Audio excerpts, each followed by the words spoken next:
Le sceau de l'alliance avec Jésus est sur moi. Le sceau de l'alliance avec Jésus est sur moi. Le sceau de l'alliance avec Jésus est sur moi. Merci Seigneur. Le sceau de l'alliance avec Jésus est sur moi. Bonjour, aujourd'hui nous parlerons de la famille, de la composition familiale typique. Une famille est composée d'un couple, marié ou non, et de leurs enfants, soit d'une personne sans partenaire et ses enfants. Cette dernière est connue sous le nom d'une famille monoparentale. De nos jours, nous avons des couples mariés, des couples non mariés, des mariages de sexe opposé, des mariages du même sexe, voire même des mariages entre humains et animal, humains et objets. On voit les choses de toutes les sortes, hein. Alors, la famille, il y en a avec enfants, il y en a sans enfants, il y en a qui est recomposée et il y en a qui est monoparentale. Aujourd'hui, nous allons parler de tout cela par rapport à nos propres opinions, mais aussi du point de vue spirituel. Et ici, à cause de la nature de cette émission Society and Me, on va le voir dans un œil un peu plus chrétien par rapport à la Bible. Alors suivez-nous pour en savoir davantage. Merci. Salutations à tous, bienvenue sur notre chaîne YouTube 3M Christian Community TV et vous êtes en train de suivre notre émission Society and Me ou encore La Société et moi. Merci à vous qui nous suivez en ce moment et merci à nos panélistes d'avoir accepté encore une fois notre invitation. Nous avons Jonathan, Jean-René, Pastor John et Déborah. Bonjour. Bonjour. Aujourd'hui, nous allons discuter sur la composition familiale typique. Alors, c'est un sujet qui est vaste. On va essayer de le contenir du mieux qu'on le pourra. Mais avant, je vais juste nous rappeler que nous pouvons avoir des divergences d'opinion dans notre discussion, mais nous sommes à mesure de partager nos opinions qui sont en train de diverger ou pas, vraiment, avec beaucoup de respect et d'amour. Et toutes les opinions qui vont être partagées ici présentes sur notre plateau n'engagent que les personnes qui sont en train de les partager. Vraiment, en aucun cas, 3M Christian Community ne peut être tenu responsable de cela. Et je vous rappelle que tout langage grossier, tout commentaire personnel, tout mauvais comportement vraiment sur notre espace de partage, nous n'en voulons pas, hein. Nous pouvons commenter, nous pouvons avoir des discussions dans le respect vraiment des points de vue de tout un chacun. Alors, cela étant dit, je vais vous demander de partager la vidéo avec les gens autour de vous, d'aimer la vidéo et n'oubliez pas de vous abonner, comme ça vous ne manquerez pas nos prochaines émissions et tous les autres programmes que nous avons ici chez 3M Christian Community TV. Alors, nous allons commencer. Alors, la première question, c'est quoi la famille pour vous? Alors, vous aurez le temps de décrire qu'est-ce que la famille représente pour vous ou en général, mais on veut savoir c'est quoi la famille pour vous. On va commencer avec Jonathan. Well, me personally, family is people that you can depend on, you can, trust and depend on and be with. They're with you no matter what. They're always supportive of your actions and they hold you accountable for your actions as well. And you can lean on them whenever you need. So it doesn't necessarily have to be fresh, like your flesh and blood. It can be people that you have met along the line, along your journey of life. That's become more than just a friend, become family. So to me, that's what family means. Déborah.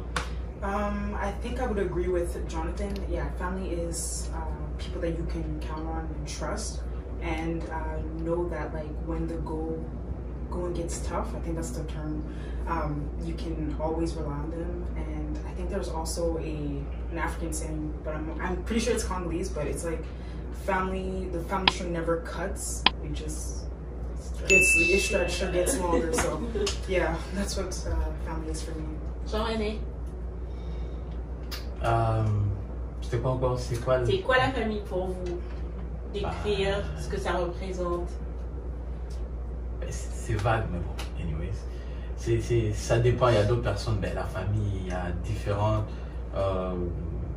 degrés, dimensions. Premièrement, c'est des gens qu'on partage des liens de sang. Hein, ça peut être des frères et des sœurs.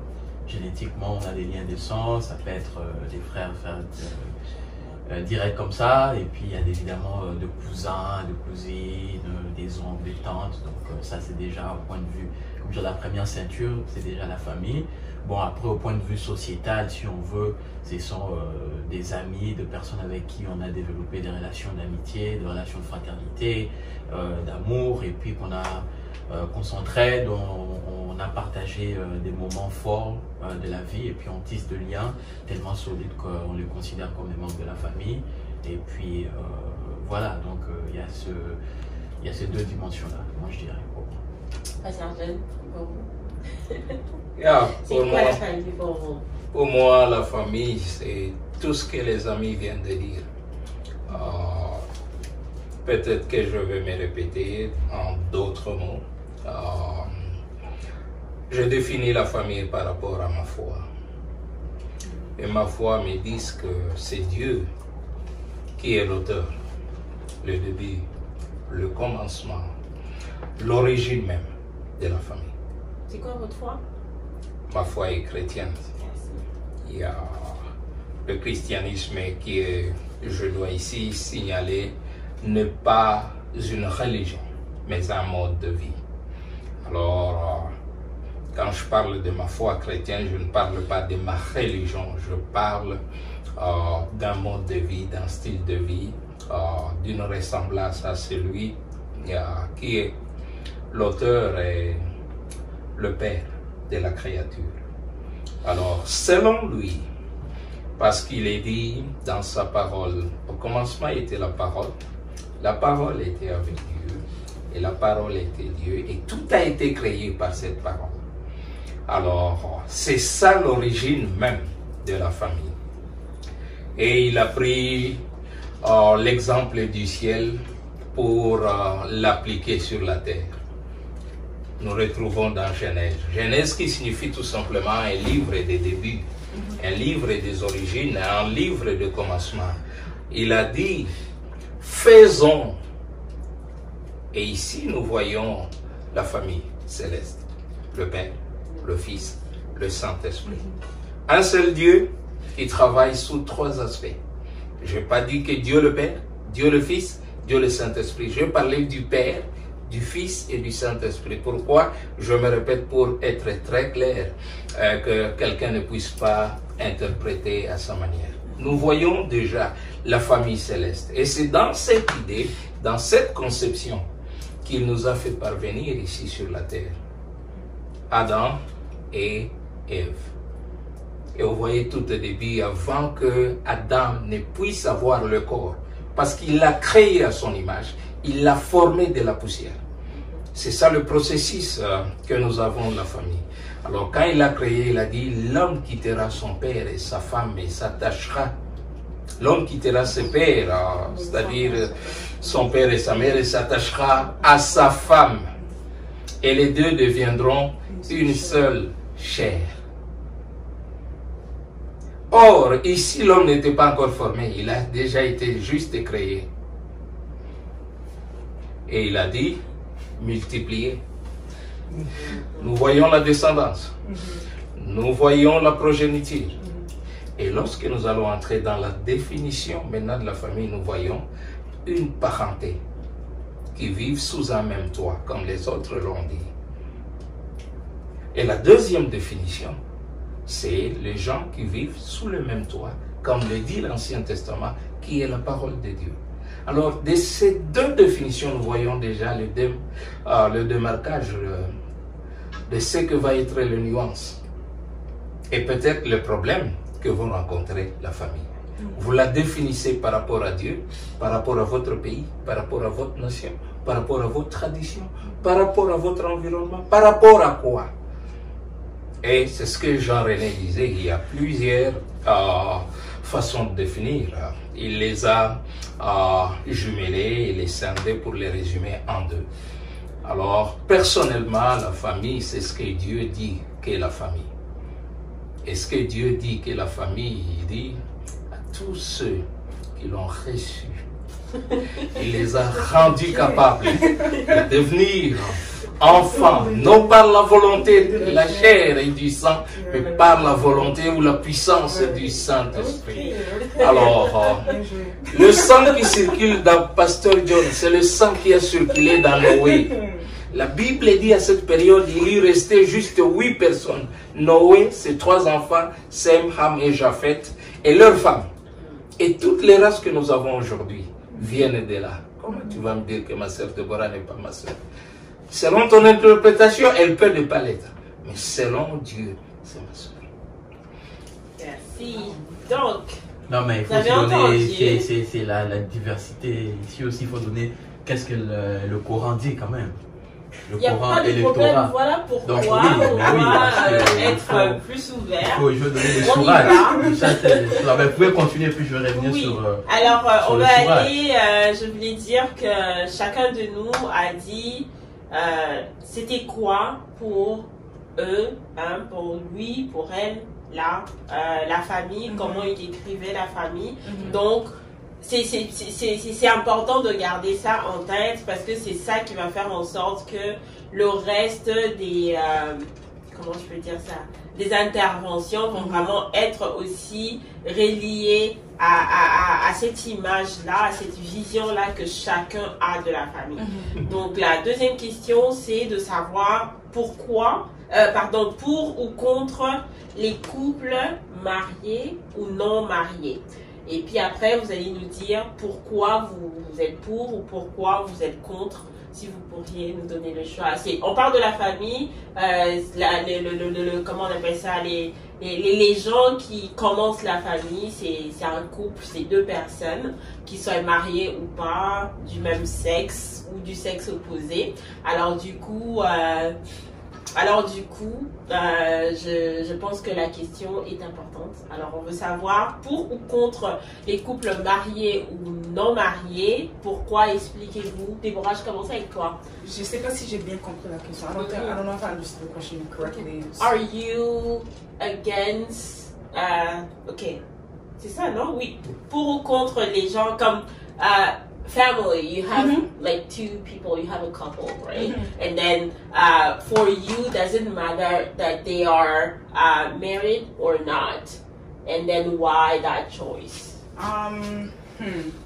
Personally, for me, I find that a family, well, a couple, is that, you were saying couple, right? Yeah, I say les couples. Okay. I think I'm for it. Because you don't necessarily have couples not being married. Yeah, so you can still live under the same roof, or cohabitate. I think that's the term. But I don't think you don't have to be married to be a family.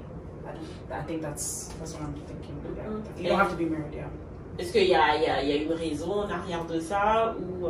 I mean, it really depends on the 2 individuals, right? So I don't think it should be frowned upon that 2 couples have to be married to leave a family. That's my opinion. Oui. That's my opinion. Jean-René, qu'est-ce que tu penses, toi? Pour ou contre les couples mariés, non mariés? Pourquoi? Avant d'arriver là, on va revenir, parce que je ne vais pas oublier, par la diversité, l'égalité. Allez-y. Et ça rejoint, en fait, là tu vois les religions, le style de vie, comme Pasteur John a dit, monothéiste, ça rejoint un peu, parce que juridiquement d'abord, si on prend le code civil, entre guillemets, Plagnon, le français disait, une famille, ce sont des personnes unies par lien de parenté qui résulte de la filiation, ou par alliance qui résulte du mariage. Ça rejoint un peu. Et c'est très intéressant parce que dans le Coran, le sourate 25, 54, il dit « Et c'est lui, Dieu, qui de l'eau a créé les mortels et établi entre eux des liens de parenté co-sanguin, Nasaban, et par alliance, Shachran, ton Seigneur est omnipotent. » Donc on voit déjà Nasaba, ça c'est le lien de parenté consanguin, et puis on voit Sharam par alliance, ça peut être par alliance de la foi, c'est-à-dire entre vous dans la même foi, même style de vie, comme Dieu tu es ma famille dans le Seigneur ou bien dans le Christ ou par Allah ou machin. Donc c'est déjà ça. Donc c'est juste pour ceux qui veulent aussi regarder qu'est-ce que le Torah dit ou d'autres livres saints. Sacré. Bon, vous êtes libre et puis, on vous encourage de le faire. Pour revenir pour la question, comme je disais, les mots ont des importances. Déjà qu'on dit, qu'est-ce qu'on dit par mariage? Parce que mariage, ça peut se mettre deux personnes qui viennent ensemble. Leur union, c'est déjà le mariage. Est-ce que nécessairement ça doit être sanctionné par l'état civil? Est-ce que ça doit être sanctionné par les coutumes? Est-ce que ça doit être sanctionné par les pasteurs, les imams, tout ça? Ou bien tous les deux, entre adultes, consentantes, qui s'aiment, voilà, ils viennent ensemble, ils partagent une affaire de jour. Déjà ça pour eux, ça peut être déjà ça le mariage. Mais si maintenant, pour vraiment répondre pour moi, franchement, moi, philosophiquement, je suis un libéral. Hein, donc, et notre parti libéral de gauche, mais libéral, ça veut dire que j'aime la liberté des gens.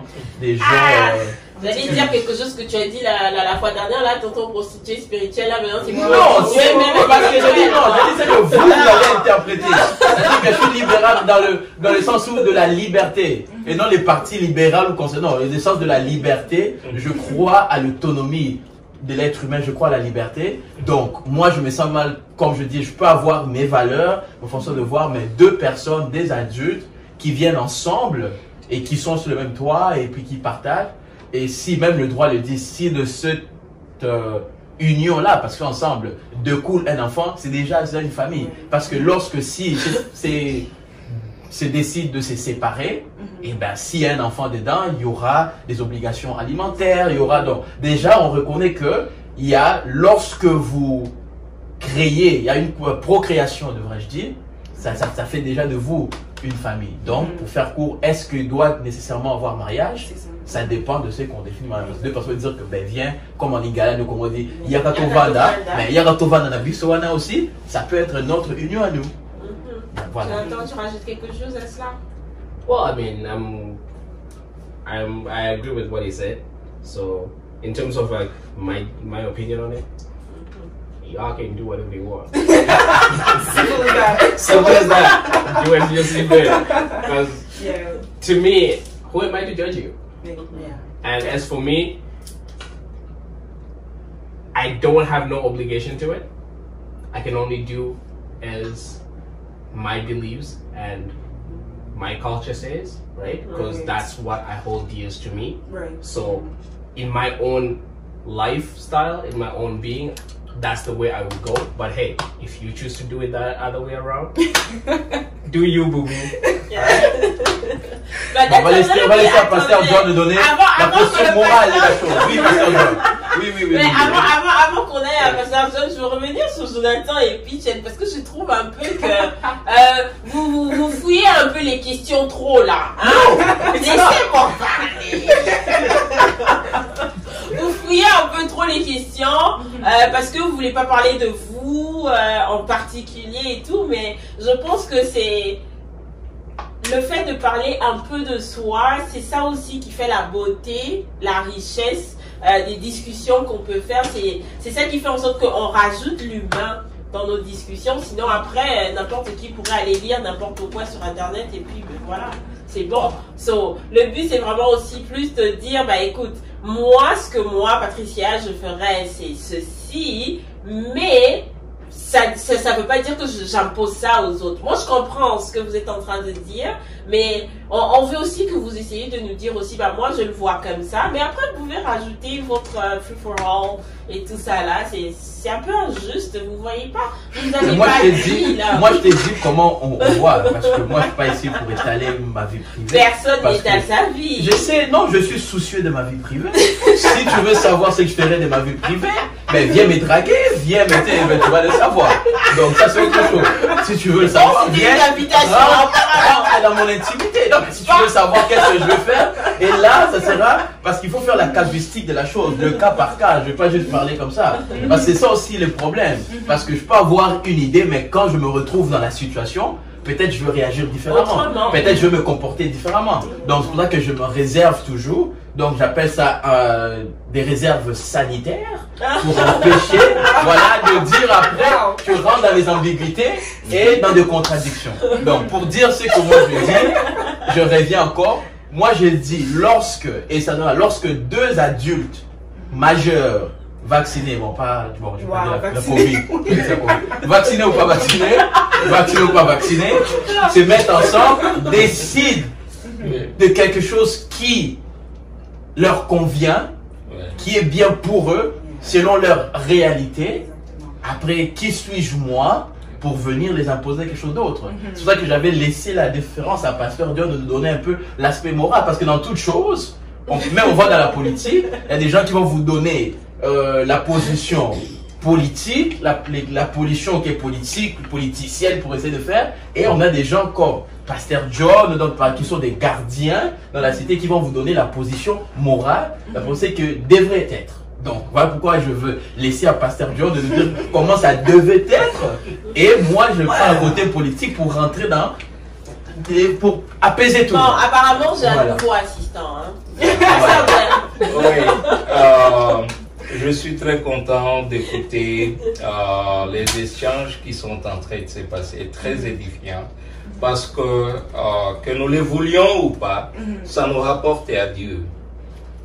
Dans la création des dieux, en faisant l'homme à son image, nous savons que Dieu est libre. C'est comme ça qu'il a laissé l'homme dans la liberté de faire le choix. Vous avez l'exemple dans le jardin d'Éden. Le Saint-Esprit ne pouvait jamais arriver dire à Ève, Ève, je te prends la main de ne pas faire ça. Parce que Dieu ne pouvait jamais être à l'encontre de sa parole. La Bible déclare qu'il est fidèle et derrière sa parole pour l'accomplir. Le fait qu'il avait déclaré son image, sa ressemblance, nous les ressemblons par notre esprit. Et Dieu est libre. Et d'ailleurs, pour la protection, il a dit, je vous donne tout à manger, mais je vous interdis sur cet arbre. Il les a guidés. Dieu ne nous donne que la direction. Le choix libre, nous l'avons. Et je suis très content de comprendre que nous sommes dans un monde libéral. Ceux qui cherchent encore la liberté dans ce monde, ils sont en retard. Parce que dès le jardin d'Éden, cette liberté avait été donnée. Mais, il y a une chose. Dieu est un Dieu d'ordre. Si tout le monde doit définir de sa manière la famille, le mariage, là ce n'est plus Dieu. Il a mis l'ordre, chaque chose à sa place. Et les limites dans lesquelles nous devons œuvrer, nous en tant que des humains, ce sont les limites que lui a mis. La question qu'on se pose souvent entre le Créateur et la créature, qui peut comprendre mieux l'autre? Deux fois, nous cherchons au Créateur de nous comprendre, nous, la créature. Ce qui ne se fera pas, c'est à nous de nous soumettre au Créateur. Et qu'est-ce que le Créateur a fait? Je suis très content de la lecture du Coran, mais je vais vous apprendre qu'Abraham est le père de 3 religions. Celui qu'on appelle la chrétienté, celle qu'on appelle l'islam et celle qu'on appelle le judaïsme. Tous le reconnaissent comme père. Et tous se reconnaissent en lui, dans la foi. C'est pour cela que vous avez le Talmud, vous avez le Torah, vous avez le Coran. Et ils reconnaissent en cet homme. Mais moi, j'aime que nous puissions débattre avec un principe. Rentrons dans les origines. Qu'est-ce qui a été à l'origine? Quelle origine? L'origine de la famille, l'origine de l'homme, l'origine du mariage et l'origine de tout ce que nous sommes en train de faire. Et nous le retrouvons ainsi dans la parole de Dieu, dans le livre des origines. Genèse signifie tout simplement, comme je l'ai dit tantôt, origine, commencement, début. Ici, nous voyons le début de l'homme, le début de la pensée, le début de toute chose et le début même du mariage. Alors, quand est-ce qu'il y a mariage? Selon Dieu, je rentre là. Je l'ai dit, on le fera par notre tradition, par rapport à notre pays. notre code de famille. On peut le faire de n'importe quelle manière. Mais à l'origine, c'était comment? Parce que quand nous rentrons dans l'origine, nous pouvons voir les failles. Et là où l'homme est allé, par rapport à sa liberté, à ses choix, parce que nous sommes les conséquences du choix que nous faisons chaque jour. Alors, c'est là que je retrouve que pour qu'il y ait un mariage, il faut qu'il y ait la présence de Dieu. Qui était le père d'Adam? Qui était la mère d'Adam? Et il y a une chose que j'ai aimée. Le mariage s'était passé dans le jardin. C'est pas dans la forêt. Le jardin est une place préparée. Mais regarde la préparation de ce mariage, de ce premier couple. Dieu a tout mis, sauf rien. La façon dont nous faisons nos mariages, est-ce que ça reflète Dieu? Je ne pense pas. Je peux vous dire facilement, 80% des mariages dits chrétiens sont dans les faux. Non pas des bases bibliques. C'est marrant. Et ça nous aide quand même à comprendre parce que Je t'ai touché. Il y avait Adam qui n'a pas eu son semblable dans tout ce qui se faisait. Et Dieu devait répondre à un besoin. Le mariage, c'est un besoin qui doit être satisfait. Un besoin social, ça n'a rien de spiritualité. Qui est ce pasteur qui était en train de dormir dans sa chambre et Dieu a amené sa femme dans sa chambre? Ils sont passés par un processus. Oui, ils vont le lapider, hein? Et ils sont origines. On est dans les origines. Ils sont passés par un processus. Preach, pas. Et ils ne connaissent pas de fiançailles et tout. Preach. Non, mais oui. Le processus normal, on n'en disconvient pas. On commence par une amitié, de l'amitié vers le fiançailles, de fiançailles vers le mariage. C'est le cours normal. N'empêche qu'on peut passer par brûler certaines étapes, mais c'est ça le cours normal. Et dans ce cours normal, quand tu vois, comme Adam a vu, la Bible déclare qu'il est devenu un poète. Cette fois-ci, celle-ci, l'os de mes os, qui lui a dit que c'était l'os de ses os pendant qu'il était en profond sommeil? Qui lui a dit? Oh non, soyons clairs et soyons véridiques. Voilà, lorsqu'il a vu, et c'est ça la puissance de l'homme. La puissance de l'homme, c'est dans la vision. Quand l'homme voit les gènes, mais les gènes. Il faut pas le prendre à la légère. Hein? Oh yeah! Et moi, personnellement, quand je vois ça, je dis, le Saint-Esprit est en opération. L'onction est en train de descendre. C'est comme ça que ça doit être. Mais tu sais ce qu'on nous dit dans nos églises? Il faut un peu revoir ta foi.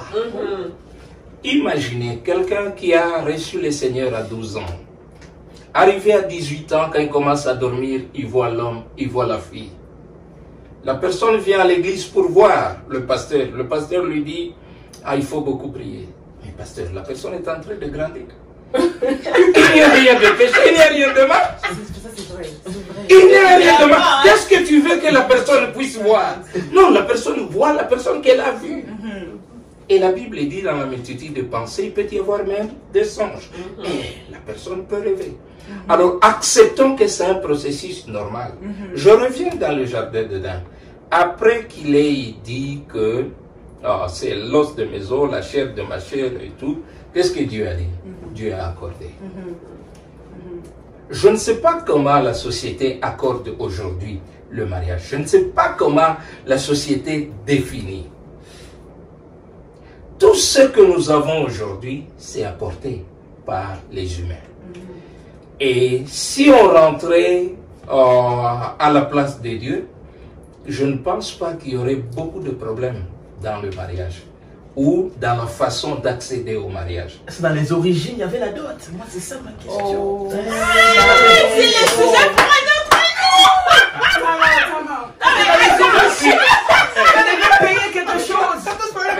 Merci beaucoup. Bon, on va laisser le la famille. Aujourd'hui, nous parlons de la famille. Jean Bédé, trop en avance. Ça, c'est le sujet de toute prochaine émission. Tu vas être servi. Tu vas être servi. Est-ce qu'il fallait qu'on soit dans l'hôtel Hilton descend invité? Non, je ne pense pas. Juste une petite parenthèse. On ne va pas entrer dans le détail. Peut-être ça sera un sujet pour la fois prochaine. Quand on parle de la dot, c'est une tradition d'abord que beaucoup d'Africains n'avaient pas. Ils ont hérité ça de l'Orient, d'autres traditions. Et nous allons les démontrer lorsque nous allons voir cela. Ne manquez pas, ne manquez pas. Mais la Bible qui parle de la dot, la Bible parle autrement, parce que dot c'est dans la tradition arabe et juive, qui signifie tout simplement achat et vente. Merci. Merci. Vous la vie sur Bassi. Non, mais vous laissez la Bible pas, parce que quand on apporte l'économie, on va pas se Et peut-être les pasteurs qui sont en train de m'écouter, les chefs religieux qui m'écoutent, vous allez être d'accord avec moi que Rachel et Léa se sont plaints devant son père pour leur dire qu'il les avait vendus. Malheureusement, c'est pas ça qu'on enseigne à l'église. Alors, comme c'est pas le sujet de notre sujet aujourd'hui, nous allons fermer cette parenthèse pour dire que nous devons faire très attention quand nous parlons de la dot. La dot qu'Abraham avait donnée, personne ne lui a demandé. Il a dit à Eliezer, qui était un des anciens de ses travailleurs, va me chercher une femme pour mon fils. C'est Abraham qui avait décidé qu'est-ce il devait donner comme présent. Ça ne s'appelle pas dot, ça s'appelle présent. Or, un cadeau, on ne décide pas sur les cadeaux qu'on doit être donné. C'est la personne qui décide le cadeau qui va te donner. Alors, c'est très malheureux. C'est très malheureux de voir qu'il y a certaines choses qui sont en train d'être faites au nom de l'Église ou au nom de Dieu. Et pourtant, c'est pas ça. Pour revenir à notre sujet, le mariage précède la famille. Parce que nous avons vu au début, c'était juste deux personnes et leurs descendants, c'est-à-dire leurs enfants, feront ce que nous appelons aujourd'hui la famille. À l'époque où nous sommes, cette parenté est soit ascendante ou descendante. Je donne un exemple. Je rencontre une fille qui me dit je suis la nièce du cousin du grand-père de ma mère. Comprenez un peu ça. J'ai eu à connaître un problème au niveau du pays à un certain moment. J'ai assisté à une scène. L'enfant avait 10 ans. Par le dos, il a confondu son oncle paternel à quelqu'un d'autre du quartier qu'il connaissait. Le papa s'est retourné. Il a dit, comment tu m'appelles par ce nom?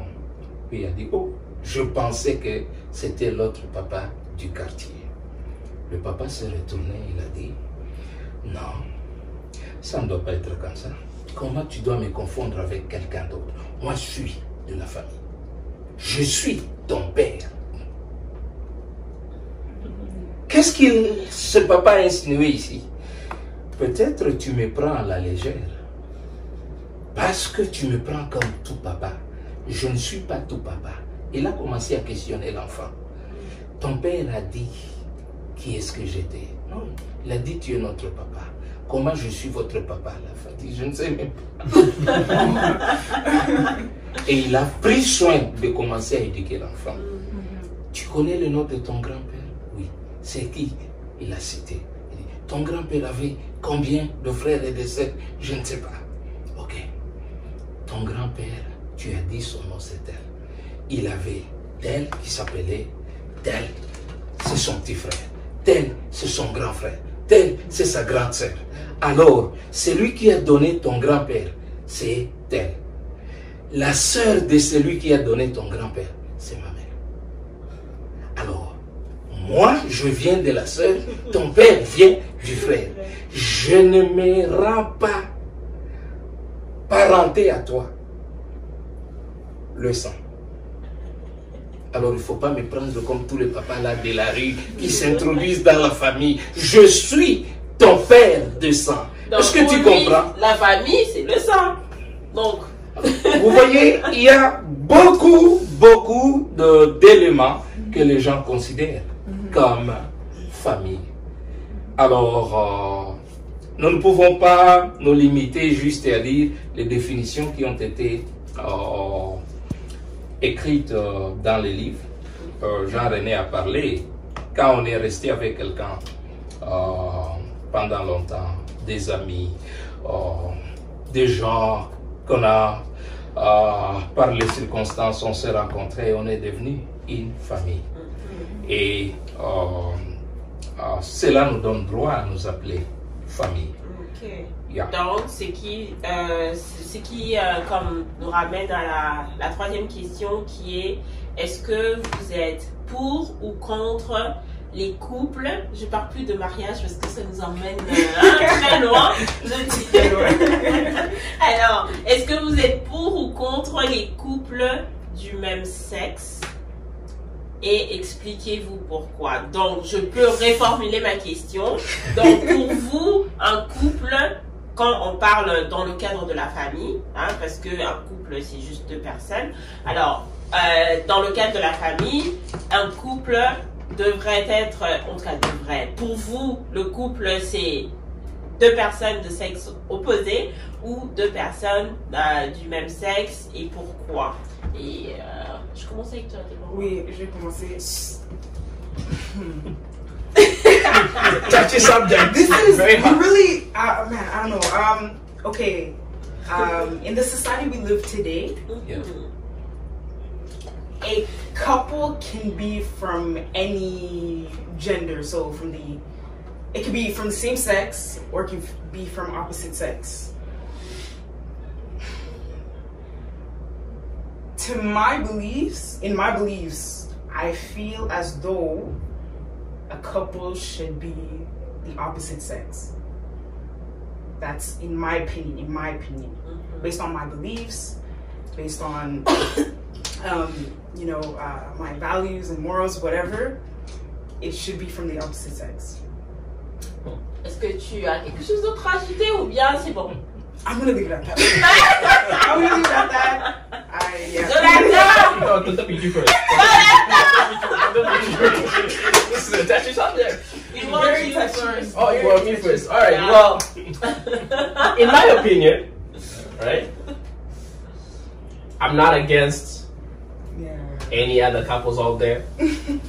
whoever you identify as nowadays things are going a little bit off topic. Yeah. So, in my opinion, I don't think, based on my beliefs, based on what I believe in and everything else, a couple should be two individuals of opposite sex. Yes. The reason why I say that, two individuals of the same sex do not bring forth life. Yes. Therefore, God says He is life, and then anything that does not bring forth life is not of Him. Yes. Therefore, for me, simple as that, two opposite sex. Yeah. Now, do I hate those who are in a couple with two sex? Nah. Do you? Yeah. Love whoever you want to love, be with whoever you want to be with. Yeah. And do you have to rub it to my face? I don't think so. Thank you. Yeah. And I am okay with you doing your thing. I would love you the same if you were. Exactly. Just you do your part. This is what I believe in, and this is what I stand by my beliefs, and I stand by what I believe in. We all have freedom to think or whatever we think, whatever to be whoever we want to be. So your freedom doesn't stop me from exercising my freedom. Exactly. That's all. I'd like to add on to what Jonathan was saying. Yeah. Now you recovered. Pastor John was saying in the beginning, right? If we look at the beginning, it was it was man and woman. In the beginning, in the Bible, there was no man, or woman. But I like to add again to what he was saying. I'm not against it. I feel like love is an expression, like it's a like, I think it should be expressive and, I guess, have freedom in a sense. I'm not against love it, is all. but exactly, love is all. But based on my beliefs and based on the Bible, right, in the beginning, it was man and woman. No, it was Adam and Steve. Exactly. Yeah, so that's all I have to say. That's all I have to say. Jean-René, est-ce que tu nous dis où tu te positionnes? Pardon, ne philosophe pas. Tu nous parles pas de oh, tel a dit, tel a fait pas. Il y a la liberté d'expression ici ou pas? Je sais pas moi, il faut pas m'attaquer de rien ici. Encore une fois, comme Pasteur John a dit, il faut revenir aux origines. Moi, d'abord, j'ai une façon que je réfléchis. Donc, il ne faut pas me sortir de mes cas de réflexion. Bon, d'abord, pour qu'on puisse interdire une chose, ça veut dire qu'elle existait ou qu'elle exista. Est-ce que le phénomène de couples du même sexe, est-ce que c'est nouveau? Non. Non. Si on en parle dans la Bible, donc ces personnes-là ont existé. Ok? Donc ça c'est déjà de un. Donc c'est pas une nouveauté, donc c'est pas quelque chose qui doit nous choquer. Ça c'est pas. Bon. De deux, comme je dis encore une fois, j'aime bien comme le communiste disait, d'où parles-tu? Ça dépend où on se situe. Comme moi je dis aux gens, people don't love who they love. People love who they are socialized to love. Hein? C'est une construction sociale, l'amour n'est pas neutre. Donc quelqu'un dit, oh, mes préférences, non. Tes préférences sont formées dans une structure sociale. Donc, pour dire que ça dépend d'où tu parles. Et c'est ça que moi je dis aux gens, il faut toujours être clair d'où on parle. Comme la plupart de nos panélistes ici, Jonathan, Deborah et Pasteur John, ils parlent d'un postulat chrétien.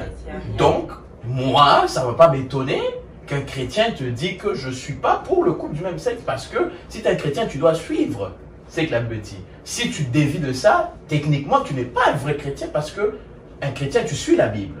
Et si tu suis les livres saints, que ce soit le Coran, que ce soit le Do, tu vois que ce n'est pas permis. Bon, là, on parle là. Maintenant, moi, encore une fois, étant libéral, croyant à la liberté, comme une fois je dis, pour moi, il y a une chose. La paix et l'ordre dans la cité. Est-ce que moi, j'ai des affaires dans la chambre à coucher des citoyens? Je ne pense pas. Donc, ma réponse, c'est que les gens librement font chez eux dans leur intimité, ça ne me concerne pas. Si dans la vie de tous les jours dans la cité, nous sommes dans la paix et dans l'ordre, c'est ce qui m'intéresse. Donc, je trouve que mon point, mon opinion, c'est, comme on dit, irrelevant, doesn't matter. Telle est ma réponse. Ok. Si je peux commenter sur ça avant qu'on passe au pasteur John. Oui.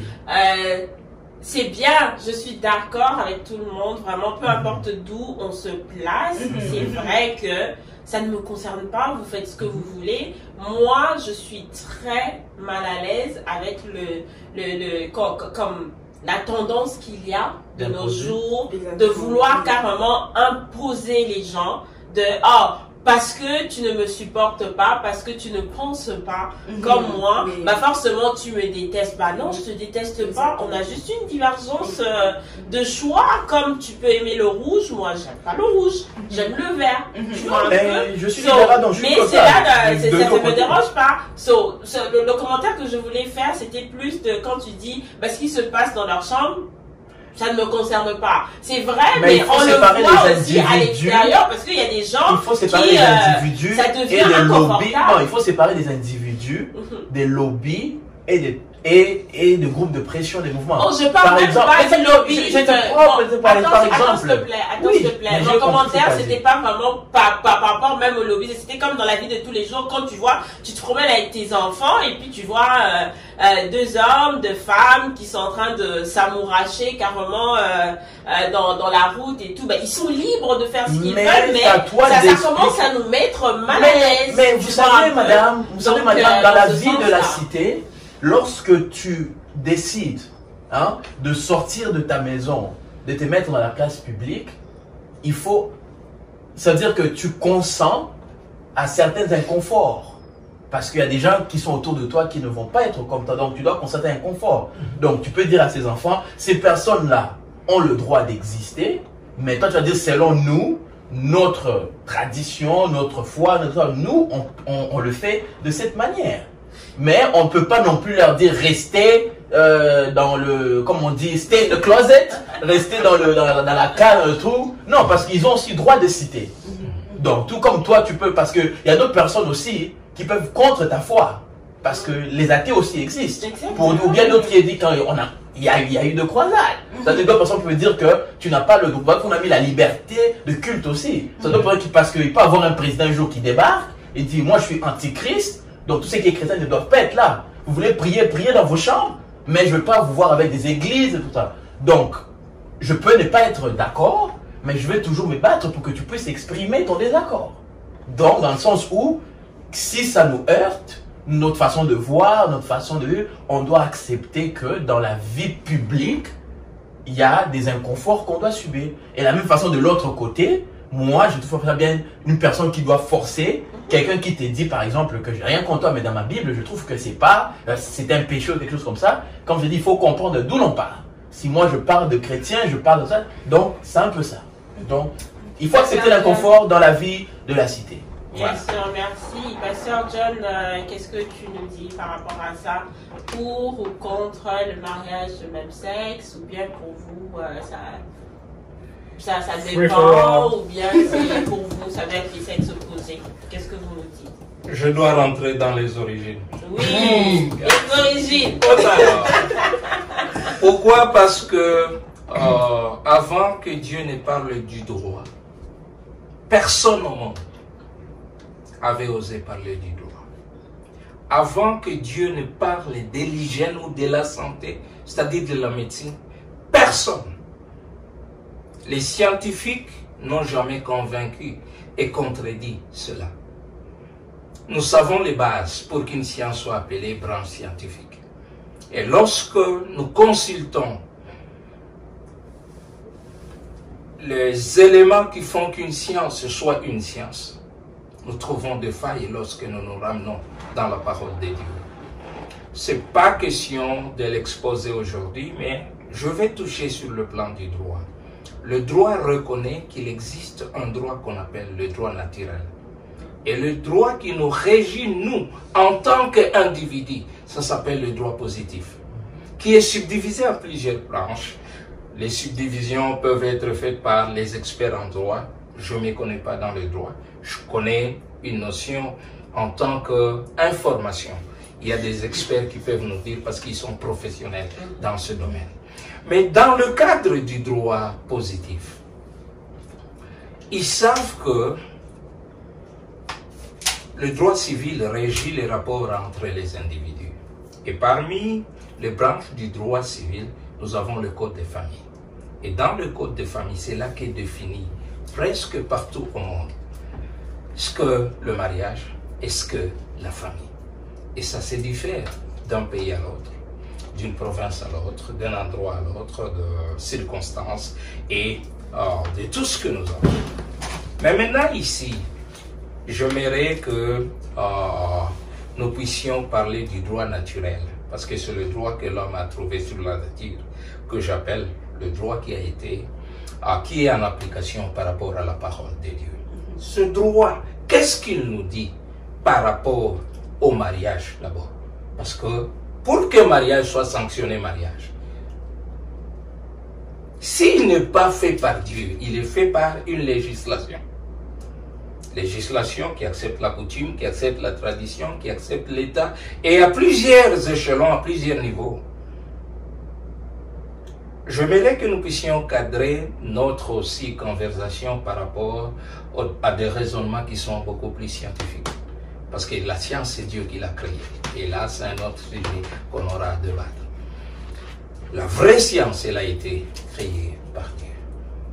Revenant sur le droit ou le code de la famille, nous avons trouvé que même les codes de famille, avant certains siècles, où les abus ont commencé, n'accordaient pas mariage entre les gens de même sexe, comme vous l'avez dit.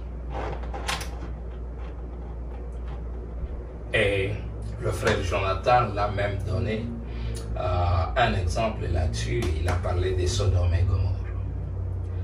Regardez les noms de villes, je ne sais pas si vous comprenez. Sodome, qui vous renvoie vers la sodomie, qui est une abomination. Les actes contre nature. Gomorrhe, qui vous renvoie vers la gonorrhée, qui est une abomination. Et la Bible dit par rapport aux origines, par rapport à Dieu, qu'est-ce que Dieu a fait? Dieu a tué tout le monde dans ces villes. Il les a privés d'exister. C'est Dieu miséricordieux. C'est Dieu compatissant. C'est Dieu dont l'amour est insondable. C'est Dieu qui nous aime plus que nous-mêmes.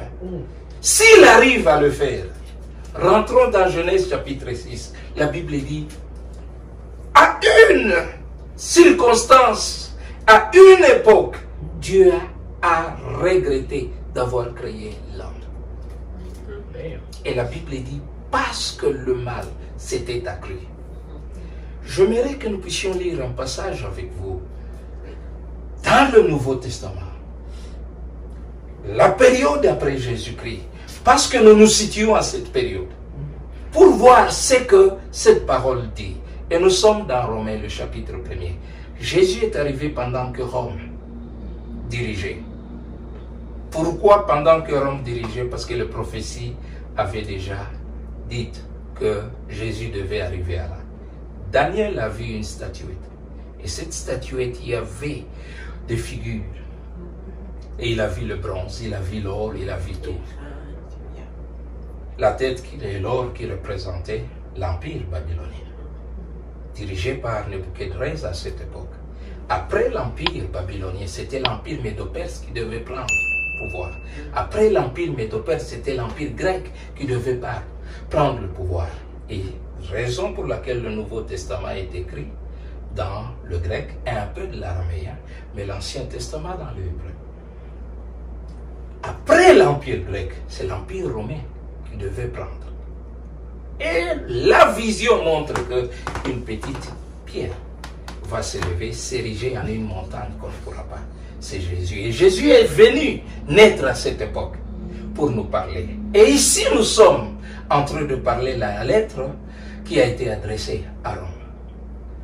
Romains chapitre 1er, à partir, je lirai peut-être à partir du verset 21 ou 22. Est-ce que vous voulez que je lise? Oui. Ok. Pas de problème. Bon, comme il a là, je vais lire ça facile. Oui, Ok. hein.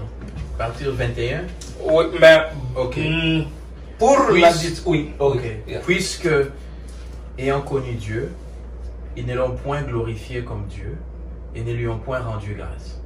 Mais ils se sont égarés dans leurs pensées et leur cœur sans intelligence a été plongé dans les ténèbres. Se vantant d'être sages, ils sont devenus fous. Et ils ont changé la gloire du Dieu incorruptible en image représentant l'homme corruptible, des oiseaux, des quadrupèdes et des reptiles. C'est pourquoi Dieu les a livrés à l'impureté, selon le convoitise de leur cœur, en sorte qu'ils déshonorent eux-mêmes leur propre corps. Eux qui ont changé la vérité de Dieu en mensonge, et qui ont adoré et servi la créature au lieu du Créateur, qui est béni éternellement. Amen. C'est pourquoi Dieu les a livrés à des passions infâmes, car leurs femmes ont changé l'usage naturel en celui qui est contre nature. Et de même, les hommes, abandonnant l'usage naturel de la femme, se sont enflammés dans leurs désirs les uns pour les autres, commettant homme avec homme des choses infâmes, et recevant en eux-mêmes le salaire que méritait leur égarement. Comme ils ne se sont pas souciés de connaître Dieu, Dieu les a livrés à leur sens et préprouvés pour commettre des choses indignes, tant remplies de doutes, espèces d'injustes, de méchanceté, de cupidité, de malice, plein d'envie, de meurtre, de querelles, de ruse, d'humanité et de rapports. Pour ceux... C'est Romains combien redit le... Romains 1, 25 et... 21 et following. Ouais. Ok. Quelqu'un peut lire tout le livre pour bien comprendre, parce que nous ne voulons pas amener un texte, le tirer de son contexte pour avoir des prétextes. Exactement. Nous voulons rentrer dans le contexte. Et ceux qui aimeraient beaucoup comprendre en profondeur, je leur recommande d'aller lire, pour que ils puissent aussi vérifier si le contexte dans lequel nous sommes en train de parler se réfère à ce livre-là. Ici, il n'y a pas seulement question d'abomination, de relations entre hommes et hommes. Vous avez vu qu'il y a même de croyances, d'idolâtrie qui se sont entrées. Dieu n'a pas condamné seulement. Parce qu'on ne vient pas dire qu'on s'attaque seulement aux homosexuels, aux gens qui font des lesbiennes. Non. Dieu s'est attaqué à tout ce qui est idolâtrie. Alors qu'on ne nous impute pas cette notion de dire qu'on ne les aime pas. Non. Dieu aime les pécheurs et n'aime pas les péchés. On ne les tolère pas dans le sens de péché. On doit dénoncer. Nous tous, nous avons péché. Ils ne sont pas les seuls à pécher. Tous nous avons péché. Mais il y a une chose que Dieu nous demande. Revenons vers lui. Ce que ces gens sont en train d'appeler mariage, ce n'est pas mariage. Ils peuvent appeler couple ou accouplement. Je ne sais pas quel mot ils peuvent leur beau semble pour utiliser. Mais devant Dieu, ce n'est pas un mariage. Le frère Jonathan l'a bien précisé. Le mariage n'est pas entre François et Steve. Non.